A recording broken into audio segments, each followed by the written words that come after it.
still remember the way her voice trembled when she said it, the words slipping out like a plea wrapped in a warning. "You didn't see anything, right?" she whispered, her hand clutching the curtains so tightly her knuckles turned white. I stood there frozen, my heart pounding in my chest, knowing full well I'd seen something I wasn't supposed to. That moment, that single sentence, changed everything for me. It wasn't just a question. It was a door I couldn't unopen, a secret I couldn't unsee. And now, years later, I'm finally ready to tell you what happened. Not because I want to, but because I have to. This is my story, and it's as real as the ground beneath my feet. I've carried it like a weight on my shoulders, a shadow that follows me everywhere, and I can't keep it inside anymore. I need to let it out to share it, even if it means reliving every moment of that night and the days that followed. It was late summer, the kind of humid evening where the air sticks to your skin like damp cotton, making you feel like you're moving through molasses. I was 24, fresh out of college, working a dead-end job at a small accounting firm in a town so quiet you could hear the crickets plotting their takeover. The town wasn't much to look at, just a cluster of faded storefronts, a gas station that always smelled faintly of diesel, and a diner where the locals gathered to complain about the weather or the mayor's latest bad idea. My apartment complex was on the edge of town, a crumbling relic from the 1970s with peeling paint and a courtyard that was more weeds than grass. The walls were so thin you could hear your neighbor sneeze, and everyone seemed to know everyone else's business, whether they wanted to or not. I kept to myself, mostly trying to save up enough to move somewhere bigger, somewhere with a pulse. But my neighbor Clara, she was different. Clara was in her early 30s, with dark hair she always wore in a loose bun, strands escaping like they couldn't be tamed. Her eyes were what struck me most. They were deep, almost haunted, carrying a weight I couldn't quite place. She was polite but distant, the kind of person who'd smile and nod when you passed her in the hallway, but never lingered for a real conversation. We'd exchange small talk sometimes about the weather, the noisy pipes that rattled like they were auditioning for a horror movie, or the landlord's latest excuse for not fixing the leaking roof. But that was it. She never invited me in, never asked about my life. And I got the sense she preferred it that way, like she was guarding something or maybe hiding from it. I didn't push. I figured everyone has their reasons for keeping their distance. That night, though, everything changed. I come home late from work around 9 a.m., exhausted from a day of crunching numbers and dodging my boss's passive-aggressive emails about deadlines I'd already met. My apartment was stuffy, the kind of heat that makes you feel like you're breathing through a wet towel, so I opened the window to let in some air. The courtyard below was dark, just a few flickering streetlights casting long shadows across the cracked pavement. That's when I noticed Clara's window across the way, maybe 20 feet from mine. Her curtains were usually drawn tight, like she didn't want anyone glimpsing her life. But tonight, they were open, and her living room was lit up bright, like a stage in a play I hadn't been invited to. I didn't mean to look. Honest to God, I didn't. I was just glancing out, trying to catch a breeze when I saw her. She was pacing, her phone pressed to her ear, her free hand gesturing wildly like she was arguing with someone who wasn't giving in. She looked upset, almost frantic, her movements sharp and jerky.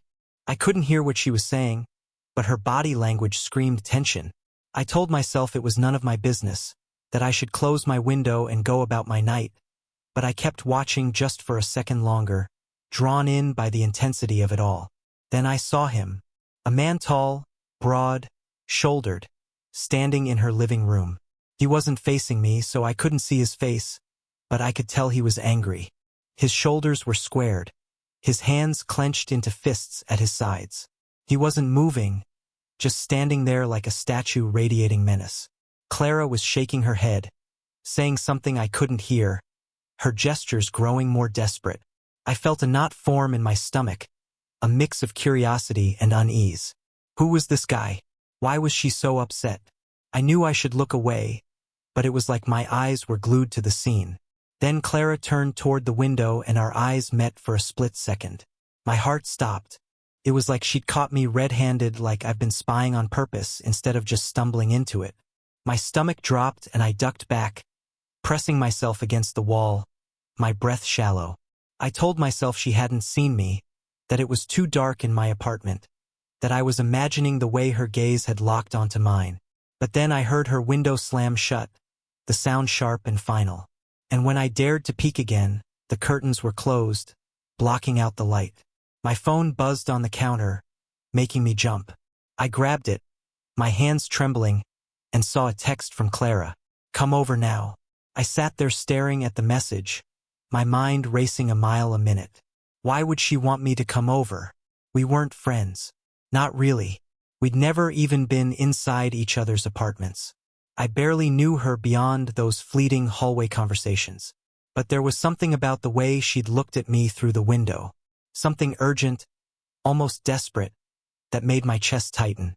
I tried to talk myself out of it, to convince myself it was a bad idea, but my curiosity, or maybe my guilt, got the better of me. I grabbed my keys, slipped on my shoes, and headed across the courtyard, my pulse hammering in my ears like a drum beat. When I knocked on her door, it opened almost immediately, like she'd been standing right there waiting. Clara looked different up close. Paler, her eyes red, rimmed like she'd been crying or hadn't slept in days. Her hair was messier than usual, strands falling loose around her face. "Come in," she said, her voice low, almost a whisper, like she was afraid someone might overhear.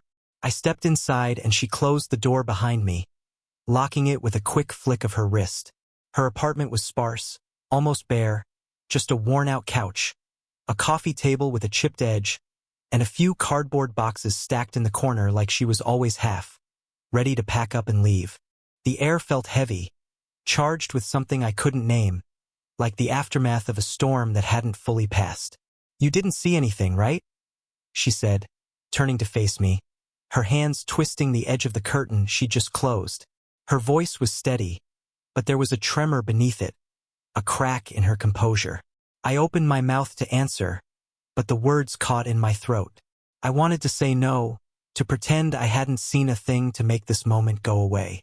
But the way she was looking at me, like she could see right through me, like she already knew the truth, made lying impossible. "I saw you talking to someone," I admitted, my voice barely above a whisper, my cheeks burning with shame. Her face tightened, and for a moment I thought she might cry or yell or throw me out. Instead, she shook her head, her lips pressing into a thin line. "You shouldn't have been looking," she said, her tone sharp but fragile, like she was holding herself together by a thread. I felt a pang of guilt, hot and heavy in my chest. "I didn't mean to," I said, stumbling over my words. "I was just opening my window and I didn't know. I'm sorry. Who was that guy? Are you okay?" I didn't know why I asked that last part. It just slipped out, born of the worry that had been gnawing at me since I saw her pacing.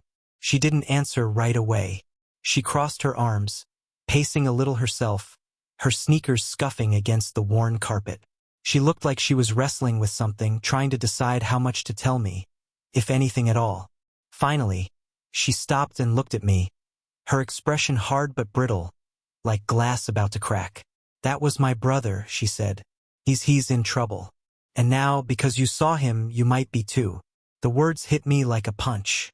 Trouble? What kind of trouble? My mind raced, jumping to 100 different possibilities. Drugs, debt, something illegal, something dangerous. I wanted to ask, to demand details, but the way she was staring at me, her eyes daring me to push further, made me hold back. There was something in her expression that told me she wasn't going to give me more. Not yet. Maybe not ever. "I won't say anything," I said instead, trying to sound reassuring, though my voice shook a little. "I promise." She nodded, but there was no relief in her eyes, no softening of her posture. "You don't get it," she said, her voice dropping lower. "This isn't about you keeping quiet. It's about what he thinks you saw." I didn't know what she meant. Not really, but the weight of her words settled over me like a fog. She didn't explain any further, and I didn't have the courage to press her. The air in the room felt thick, oppressive, like it was pressing down on us both. She asked me to leave, her voice polite but firm, and I did, my head spinning as I walked back to my apartment. The courtyard felt darker than before, the shadows deeper, and I couldn't shake the feeling that someone was watching me. That night, I barely slept. Every creak of the floorboards, every hum of the fridge made me jump. I kept replaying her words. The way she'd said trouble, the way her brother, Sela, wet, had loomed in her living room, the way her eyes had locked onto mine through the window. I told myself I was overreacting, that it was just a moment, that it would pass. But deep down, I knew it wouldn't. The next morning, I woke up groggy, my eyes gritty from lack of sleep. I looked out my window half expecting to see Clara's curtains open, but they were still closed, her apartment dark. Her car was gone from the parking lot, and I figured she'd left early for work, or maybe to deal with whatever was going on with her brother. I tried to go about my day, showering, eating a bowl of cereal, heading to the office, but my mind kept drifting back to her. By the time I got home that evening, her car was still gone, and her mailbox was starting to overflow with flyers and envelopes. I told myself she was just busy, that she'd be back soon, but a knot of worry was forming in my gut. Days passed and I didn't see her. Her curtains stayed closed, her apartment silent. I started to notice little things. The way the courtyard felt quieter without her coming and going. The way my neighbors avoided mentioning her when we passed each other in the hallway. I wanted to knock on her door to check if she was okay, but something held me back. Maybe it was fear, or maybe it was the memory of her voice telling me I shouldn't have been looking. I tried calling her once, but her phone went straight to voicemail and I didn't leave a message. What would I even say? A week later, I was coming home from work, my briefcase heavy in my hand, when I saw a man standing outside her apartment. He wasn't her brother. At least I didn't think so. He was shorter, wiry, with a baseball cap pulled low over his eyes, obscuring his face. He was knocking on her door, not loudly, but persistently, like he was sure someone was inside. When he saw me, he froze, his hand pausing mid-knock. For a moment, we just stared at each other. And then he turned and walked away quickly. His steps clipped like he didn't want to be noticed. My gut told me something was wrong, something beyond a nosy neighbor or a delivery guy. I fumbled for my phone and called Clara's number again, straight to voicemail. This time, I left a message trying to sound casual, though my voice cracked a little. Hey, it's me. Just checking in. Haven't seen you around. Everything okay? She didn't call back. I kept expecting her to. Kept checking my phone like a nervous habit, but it stayed silent. 2 days later, I got a text from her. Meet me at the diner on 5th Street, 8 p.m. Don't tell anyone. My first instinct was to say no, to stay out of whatever mess she was in. I wasn't a hero, not some detective in a movie who dives head first into danger. I was just a guy trying to pay his bills and keep his head down. But I couldn't shake the feeling that she needed help. And somehow I was already involved whether I liked it or not. So I went. The diner on 5th Street was one of those old-school places with sticky vinyl booths and a jukebox that hadn't worked since the Clinton administration. The air smelled of burnt coffee and greasy fries, and the fluorescent lights buzzed faintly overhead. Clara was already there, sitting in the back corner, her hood up, nursing a cup of coffee that looked like it had gone cold. She looked worse than before, thinner, her cheekbones sharper, her eyes darting around like she was expecting someone to jump out at her. I slid into the booth across from her, my hands sweaty, my heart thudding. Before I could say anything, she leaned in close, her voice barely above a whisper. I need you to do something for me, she said, but you have to promise you'll never tell anyone. Not a soul. I hesitated, my mouth dry. I didn't know what she was asking, but I could feel the weight of it, like a stone sinking in my chest. What do you need? I asked, my voice barely steady. She reached into her bag and pulled out a small sealed envelope, plain white, with no writing on it. Take this, she said, sliding it across the table. Keep it safe. Don't open it. Don't show it to anyone. If something happens to me, you'll know what to do with it. I took the envelope, my hands shaking slightly as I held it. It was light, almost weightless, but it felt heavy in a way that had nothing to do with its physical presence. Clara, what's going on? I asked, my voice rising despite myself. Who was that guy? Why are you so scared? What's in this? She shook her head, her lips pressed into a thin line, her eyes flicking toward the diner's entrance. "The less you know, the better," she said. "Just keep it safe, please." I wanted to argue, to demand answers, to shake her until she told me what was happening. But the look in her eyes stopped me. It wasn't just fear. It was resignation, like she'd already accepted something terrible was coming, and there was nothing she could do to stop it. I nodded, tucking the envelope into my jacket pocket, the paper crinkling against my fingers. "Okay," I said. "I'll keep it safe." She gave me a small sad smile, the kind that doesn't reach the eyes, and then stood up. "I have to go," she said. "Don't follow me and don't call me again." I watched her leave, her hood pulled low, her steps quick and purposeful as she disappeared into the night. That was the last time I saw her. I went home, hid the envelope in a drawer under a pile of old receipts and junk mail, and tried to go about my life. But I couldn't stop thinking about her, about the man in her apartment, about the envelope that seemed to burn a hole in my conscience. Every time I opened that drawer, I'd see it there, plain and unassuming, but heavy with secrets I wasn't sure I wanted to know. A few days later, I was coming home from work when I noticed a police car parked outside our building. My heart skipped a beat and I slowed my steps, trying to act casual as I approached. The landlord was standing in the courtyard talking to an officer, his hands gesturing wildly as he complained about something. I caught snippets of their conversation. Clara's name, unpaid rent. No one had seen her in weeks. My stomach twisted and I thought about the envelope in my drawer, about her warning not to tell anyone. I wanted to say something to tell the officer what I knew, but her words echoed in my head. "Don't tell anyone. Not a soul." I kept my mouth shut and went inside, my hands shaking as I locked my door behind me. Weeks turned into months and Clara never came back. Her apartment stayed dark, her car never reappeared, and her mailbox overflowed until the landlord cleared it out. I started digging cautiously at first, not sure what I was looking for. I looked up her name online, scouring social media, news articles, anything that might give me a clue about where she'd gone or what had happened. I found nothing. No profiles, no missing persons report, no trace of her. It was like she'd vanished into thin air, like she'd never existed at all. But the envelope was still there, sitting in my drawer, a constant reminder of that night and the promise I'd made. I thought about opening it 100 times. Every time I reached for it, my fingers would hover over the seal, my heart racing with a mix of curiosity and dread. What could be inside?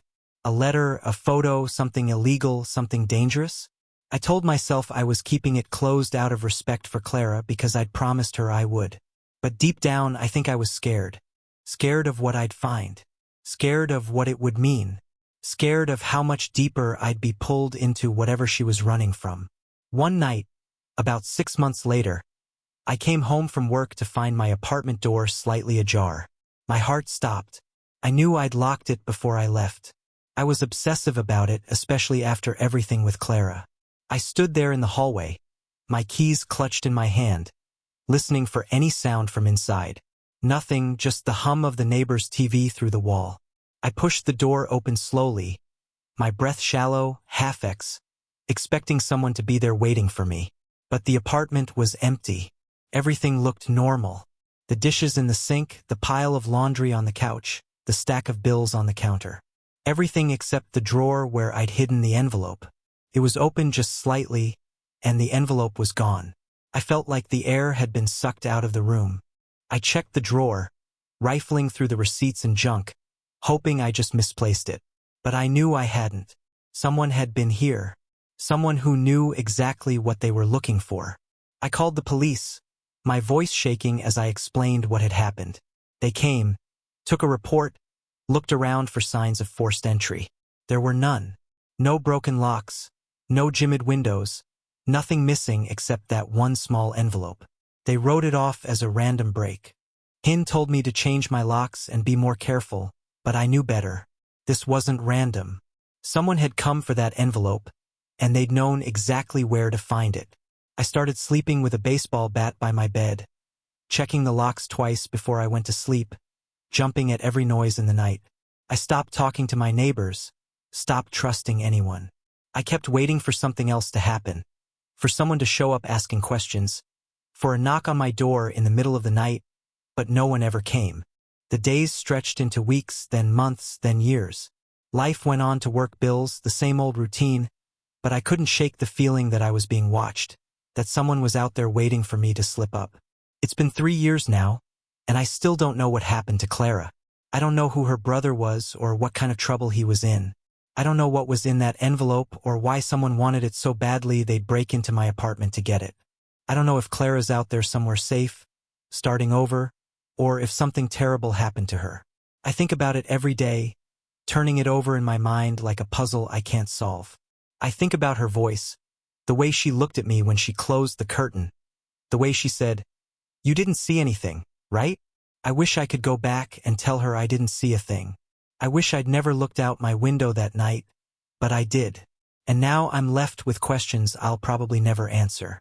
I've moved since then to a new apartment in a different town, trying to put it all behind me. But it's not that simple. The memory of Clara of that night follows me everywhere. I see her face in strangers on the street, hear her voice in the quiet moments before I fall asleep. I keep expecting to get a call, a text, something that tells me she's okay or that explains what happened. But there's nothing, just silence. I'm telling you this now because I need to let it go. I need to stop looking over my shoulder, waiting for someone to come for me next. I need to stop replaying that night in my head, wondering what I could have done differently, what I could have said to make her trust me enough to tell me the truth. Maybe Clara's out there somewhere, safe, living a new life under a new name. Maybe she's not. All I know is that I made a promise to keep her secret, and I've kept it as best I could. But I can't carry it anymore. It's too heavy, too much. So here it is, the truth, as much of it as I know. I don't know if it'll change anything or if anyone will even believe me. But I had to tell it for her. For me. For the part of me that's still standing in that courtyard staring at her window, wishing I'd looked away. If you're listening, Clara, wherever you are, I hope you're okay. I hope you found a way out of whatever trouble you were in. And I hope you understand why I had to tell this story. I don't know if I did the right thing keeping that envelope safe for as long as I did, or if I should have opened it or turned it over to the police or done anything differently. All I know is that I saw something I wasn't supposed to, and it's changed me in ways I'm still trying to understand. I don't know if I'll ever find peace with it, but telling you this, putting it out there, feels like a start. Maybe now I can finally begin to let it